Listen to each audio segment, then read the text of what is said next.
महाराज जी, कैसे कनेक्शन हुआ आपका? सिर्फ़ फ़िल्म के नाते आप उनसे जुड़े या आप पहले से ही उनको फ़ॉलो करते थे? उनको कैंची धाम आप गए हैं? क्या स्टोरी है आपका महाराज जी से कनेक्शन की? I guess when I see the whole timeline, so it's been 20 years I've been in touch with Maharaj Ji consciously or subconsciously and consciously. And there's a quite a long story, but I'll tell you one thing that after finishing my graduation in medicine, I was posted in Pithoragarh. My Okay. first posting was in Pithoragarh. Something happened that I basically come towards Plains, which is Haldwani. Haldwani medical college है, वहाँ पे I was working as a demonstrator in pharmacology department. Okay. Few friends, 5-6 दोस्त थे जो रोज़ घूमने निकल जाते थे. जून जुलाई का महीना था 2006. हम लोग कभी इधर निकल जाएं, कभी इधर निकल जाएं, अलग अलग places we are exploring. One day happens so that we got bored. इतना बोर हो चुके थे हम लोग घूम घाम के इधर उधर. हमने चलो नया रूट लेते हैं. So we took a Ranikhet route which goes through Bhowali. We didn't know that we are going to Bhowali और this route is just another route. Okay, आज ये टर्न लेते हैं. तो टर्न लिया. We are 5 people in car. पानी बरस रहा है, बारिश बढ़ती जा रही है, बिजली कड़क रही है, ठंड इतनी हो रही है. हम लोग T shirt V shirt shirts में थे. ठंड इतनी हो रही है कि अंदर लिटरली कुकुर रहे, काँप रहे. वार्मर चला रहे हैं तो फॉग हो जा रहा है. वैसे ही विजिबिलिटी बहुत कम है. This guy, his name is doctor Abhishek Rai. He is no more any more. Last year he passed. He is going like daring था वो. तो कह रहे नहीं कोई प्रॉब्लम नहीं, कुछ नहीं होगा. अरे मैं चलाया, मैं तो पहाड़ों बहुत चलाई गाड़ी. वो चलते चलते चलते चलते एक प्लेस पे ऐसा हो गया कि कुछ दिख भी नहीं रहा है और विजिबिलिटी ठंड के मारे हमारी हालत ख़राब है. भाई क्या टॉर्चर हो रहा है, कहाँ जा रहे हो, क्यों ले जा रहे हो आगे, क्या पागल बने हैं. पॉइंट ऐसा है कि गाड़ी स्लाइड की तो अब सब एक साथ चिल्लाए. इनफैक्ट वो भी डर गया.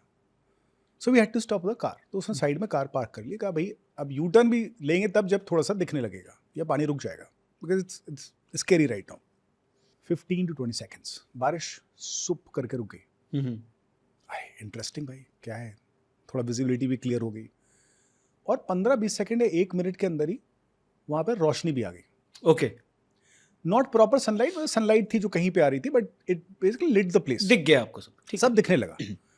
और आवाज़ एक कहीं बहुत जोर की, कहीं पानी की आवाज़ है. तो कहाँ एक नदी चल रही थी बगल में, लेकिन it's like massive sound was coming. So क्या है, देखिए बाहर क्या है. Excitement, young boys came out. And जब मैंने दरवाज़ा खोला कार का, मेरा कार का दरवाज़ा कैंची धाम के गेट के नीचे खुला. तुम आए नहीं हो, तुम्हें बुलाया गया है. मैंने फिल्म बना ली. मैं आपको और बताऊंगा कि रचना जो है, ये जो हायर बींग्स हैं, मतलब नीम करौली बाबा को मैं मिरेकल मैन नहीं बोलता. हाँ. वो मिरेकल बाबा नहीं होते ना, जिनको जो कुछ मिरेकल कर देते. हाँ. ये वो हायर बींग्स हैं, ये वो संत महात्मा सिद्ध पुरुष हैं जो आपके जीवन की टाइमलाइन को डिफाइन कर देते हैं. तो ये आपका पहला एनकाउंटर था विद नीम करौली बाबा. मुझे पता ही नहीं और था. कैंची धाम आप पहुंच गए? कैंची धाम पहुंच गए. अंदर गए, दर्शन किए. हनुमान जी में अपनी थोड़ी श्रद्धा हो गई थी. अपन एथीस्ट थे पहले. अच्छा. पर धीमे धीमे हनुमान जी में श्रद्धा आई थी किसी कारण. अच्छा, आप भी you are also that type? अब दैट टाइप था मैं कि एथिस्ट थे. अब कॉलेज में वो सब थोड़ा कम्युनिज्म वगैरह का जो रहा शौक था अपने को भी. आपका देख के भी ऐसा लगता है थोड़ा बाकी अभी. डफली मंगाओ, गिटार मंगा सकते हैं आप. तो थोड़ा ध्यान में अपन संलग्न हो गए थे और हनुमान जी में श्रद्धा आ गई थी. तो आप अंदर गए और वहाँ पे दर्शन किए. बट पूरा मुजाहरा, पूरा जो नज़ारा था वो इतना खूबसूरत था. और वो नदी जो बह रही थी वो इतनी, मतलब that engrossed us. We forgot that this happened. Actually this miracle happened right in front of us. हो सकता है कि नेचुरल फिनोमेनन हो. डॉक्टर्स हैं, साइंस बैकग्राउंड से आए हैं. पर वो मोमेंट जो हमने वहाँ पे 1 घंटे गुजारा, और वो उसने हमें, जो हमारा ड्राइव कर रहा था डॉक्टर अभिषेक, उसने मुझे काफ़ी कुछ लौटते वक्त बाबा के बारे में बताया. That was my first sort of a introduction.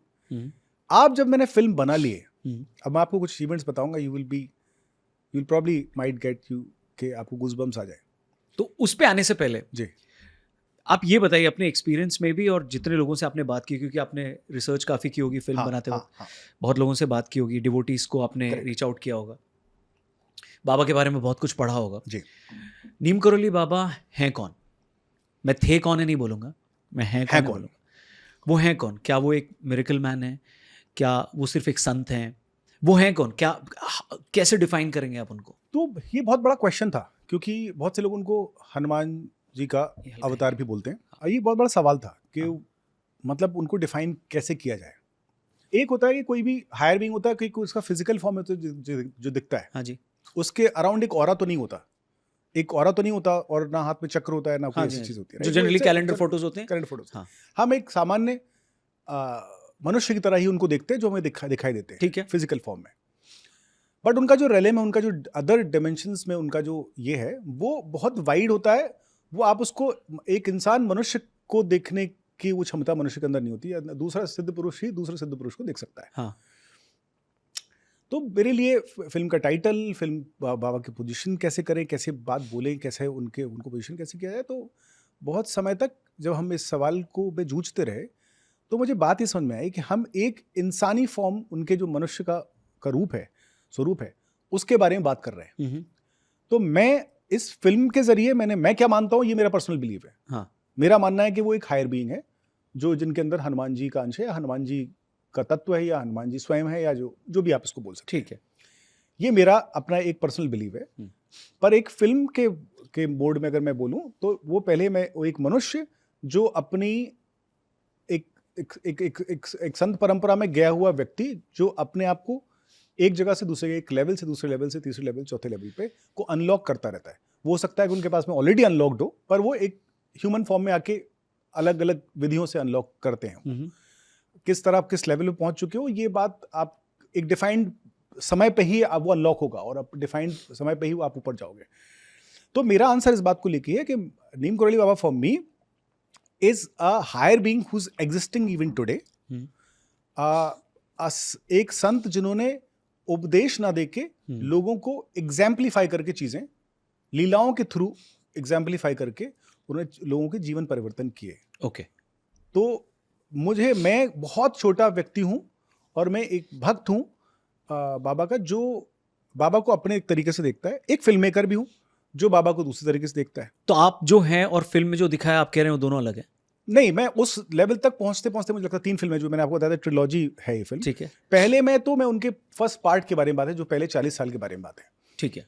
अब वो कहां से कहां पहुंचेंगे, जो क्या, यदि मैं बिलीव करता हूं, वो पहली फिल्म मैं एक स्टेज पे दिखा पाया, और दूसरी फिल्म में दूसरे स्टेज पे दिखा पाया, और तीसरी फिल्म जो मैं फाइनल फिल्म बनाना चाहता हूं, उसमें मैं मानता हूं, अगर लोगों ने इन 2 स्टेजेस को बिलीव किया, और ये लोगों के लिए मेक बिलीव हुआ, तो ही वो तीसरी फिल्म जो मैं सोच रहा हूं, जो मेरे दिमाग में, वो सेंस करेगी। ठीक है। अब मेरा पर्सनल बिलीव ये है कि वो रचनाएं रचते हैं, और मैं इस रचना का एक छोटा सा निमित्त हूं। मैं ये फिल्म बनाना भी, मैंने एक निमित्त की तरह से फिल्म बनाई है।